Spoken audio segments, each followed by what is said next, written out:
ఇందులో అతను ఎప్పుడు వెళ్తున్నా కూడా మనం ఎంకరేజ్ చేసేవాళ్ళం. రామారావు విగ్రహావిష్కరణకి ఎన్నో వెళ్ళాడు, అలా జరిగిపోయింది. ఎందుకో కానీ యువగళం అప్పుడు నాకు కొంచెం చిన్న ఇది వచ్చింది. వచ్చి సరే మన మధు ఉన్నాడు, తిరుపతి మధు, కొంచెం తనకు బాగా పర్సనల్గా ఉండి తనకి పిఆర్ఓ లాగా అన్నీ చూసుకుంటా ఉన్నాడు. మధుతో చెప్పా, మధు కొంచెం ఏదో యువగళంకి మనవాడు వద్దులే, ఎందుకో నాకు వెళ్ళకపోతే కరెక్ట్ అని అనిపిస్తుంది అని చెప్పి, ఏదో నువ్వు చెప్పు నేను చెప్పానని.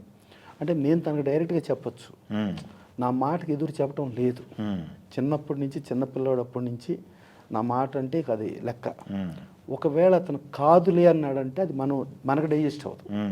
ఓకేనా? Plus at the same time అతనికి ఎట్టి పరిస్థితుల్లో వెళ్ళాలి అని అనుకుంటే ఈయన ఆపేశారు అనే ఫీలింగ్ కూడా అతనికి ఉండద్దు.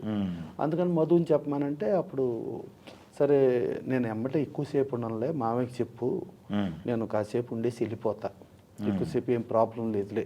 మరి నేను అది ఎందుకు వెళ్ళొద్దన్న చెప్పానో దెర్ ఇస్ నో రీజన్. మరి ఏదో మరి అదేదో అంటే మరి ఏదో జరుగుద్దనేది మనకి ఎక్కడైనా అనిపించి చెప్పామా, లేకపోతే నాకు చెప్పటం అనేది అసలు వద్దు అని చెప్పటం అనే భాష లేదు నాకు. That is first time happen. సరే అయ్యింది. ఇక ఆ రోజు నా జన్మ ఇదిలో ఇక దురదృష్టం అది అంటే ఒక రేంజ్లో వాళ్ళ తాతగారు పెట్టిన పార్టీ అపోజిషన్లోకి వెళ్ళిపోయింది.